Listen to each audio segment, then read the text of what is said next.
Hi everyone, it's your host Demi here, and welcome to season 1 of our podcast where we explore the theme of balancing life as university students. And today we are joined by the ambassador of Bangkok University International 2022, who will share their experiences and insight on managing academic, leadership roles, and personal life. So let's dive right in. So hi Steven, we are so excited to have you here today. Hi. Yeah. So to start off, could you please introduce yourself and your role as ambassador and other roles that you are taking right now? Yeah, hi Demi. I'm so glad to be here today, and it's really an honor to be here. And I am Steven, marketing Bangkok University International, and I am ambassador of Bangkok University International 2022. And I'm currently taking other roles as Bangkok University International Dance Club president, and also campus director at the Hall Prize at Bangkok University International, and marketing committee member. Wow, that's so many roles. And what motivates you to take on such a multifaceted role? Well, for me, one of my vision is to grow myself along with other people. So when I am in a part of something, I want to grow, and I want to learn from people, and I want to grow them along with me as well. Yeah, so that's why I started to take all the roles. Yeah, that's good. And apart from that, is there any goal that you set from yourself during university life? So to mention it specifically, I have one thing in my mind is to highly achieve in academic, and as well building a strong connection with the university community that I have with. So you're still a student, so it's kind of challenging to keep a balance in life. So as a student, how do you balance your academic responsibility and extracurricular activities, and how do you stay motivated academically?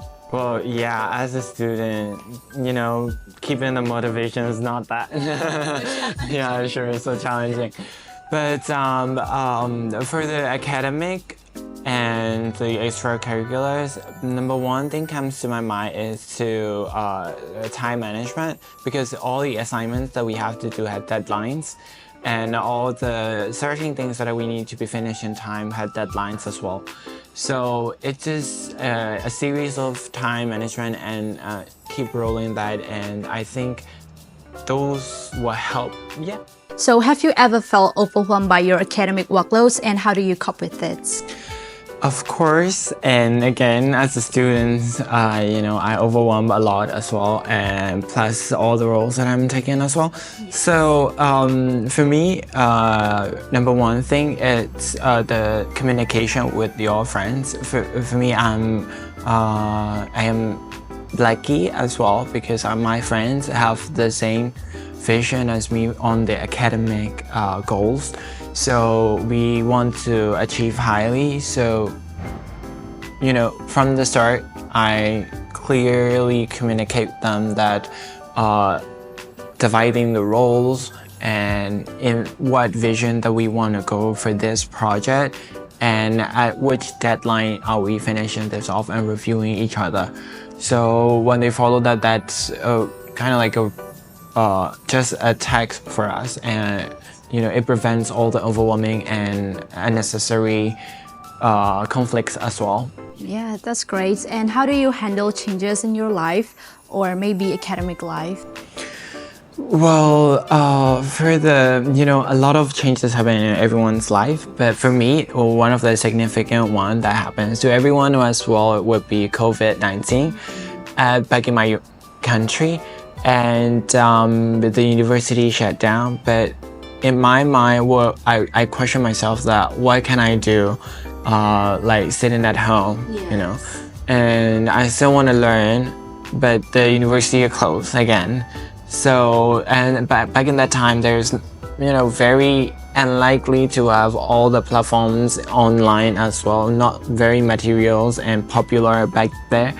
So I tried to join the organization called AIESEC, AIESEC. It's a youth organization about the peaceful and leadership as well. So I spent there like 2.5 years after that, and I become vice president of project management. But I learned a lot just sitting in my home on my desk. Yeah. So it doesn't matter what happened, you just keep Sure. learning, improving Yeah, yourself. all the changes happen. Just try to find a way, Like and there is a way. There is That's a really way, nice. yeah. I really love your answer. So let's talk about the leadership. So you are taking many leadership roles, and what leadership quality do you think is essential the most? I'm not that anything from my perspective, yeah. But I believe when because as a leader, if you work in a team, like in a person, like there's two people, let's say, in a team, that is not easy. But for me, it's all the roles that I'm taking, working with hundreds of people, it's not easy as well. But for the quality that I want to highlight, like a leader should have, is the thing is communication. Yeah. Communication, it's really like important and crucial, because people, they come from different background. Even though you say a word, they in your perception, they don't take it as what you said. Yeah. So you need to be patient and keep reminding what you vision for a teamwork. That's one. And number two will be time management, of course. Managing their time and your time as well. And people are very sensitive with time these days. So, that's one quality. And the third will be problem solving, because when you work with people, there is likely to be problems because these are people, and and you have a lot of external problems that might occur as well. So whenever it comes, instead of burning out, problem solving, it's one of the best quality a leader should have. Yeah, that's really nice. And like when we talk about like followers, there's many different personalities, right? True. How do you like lead them? And some people are kind of a bit stubborn. Yeah, like that. But as I was saying, I think knowing them. Yeah. Communicate. Yeah. So when you communicate with them, you know them, and you know their qualities, because in a team, every people has different values despite their different personalities. They have different values that they can offer to a team. So you need to direct them into the right position. Yeah. So it's not like more than like forcing, right? Yeah. It's just you have to know them and put them in the right way. direction. Yeah.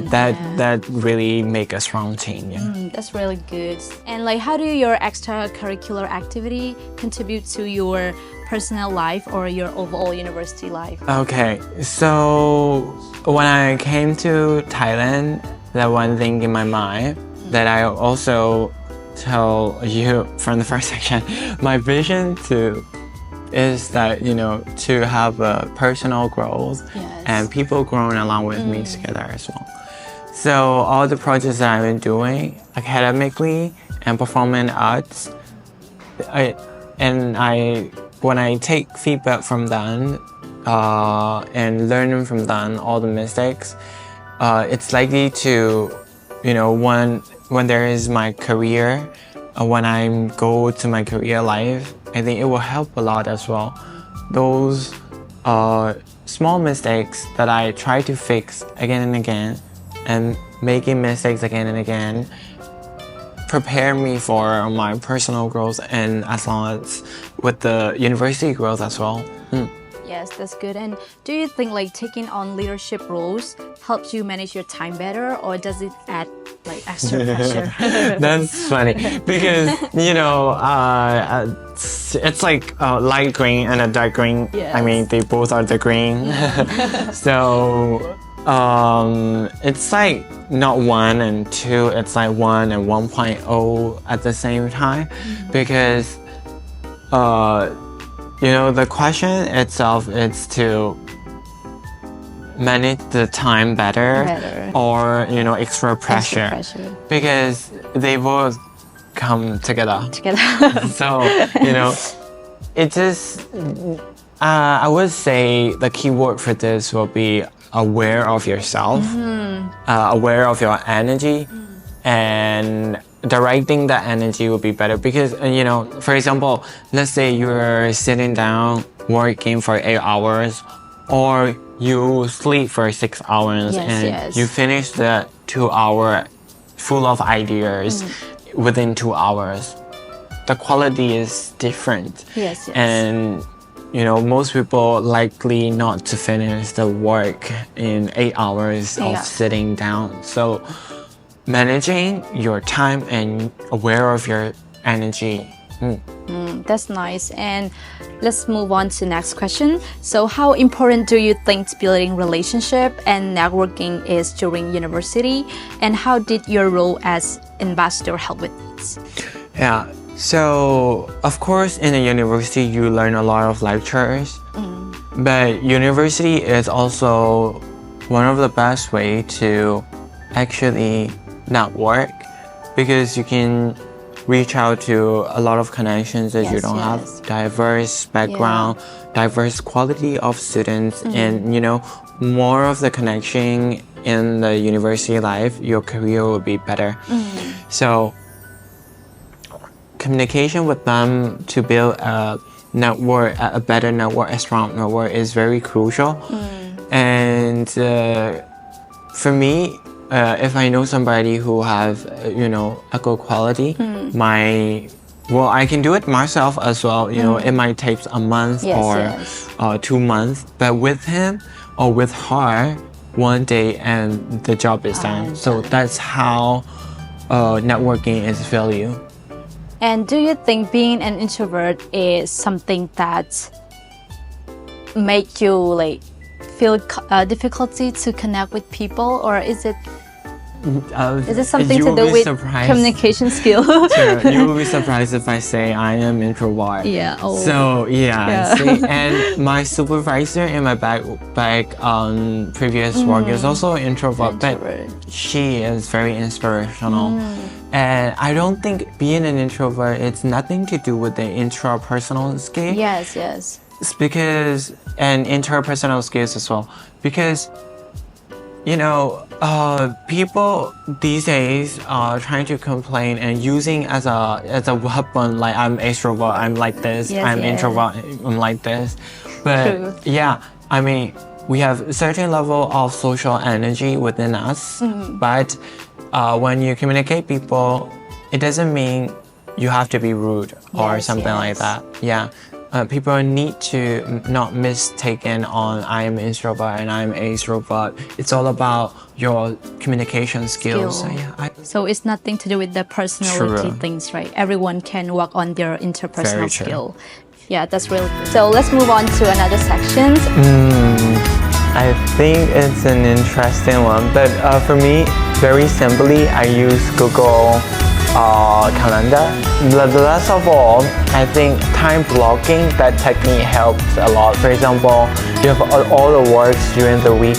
So what role does mental health play in maintaining balanced life during a university, and how can students prioritize it? Mental health is number one thing when it comes to everything. With the mental, certain strong mental health, there is limitless physical abilities as well.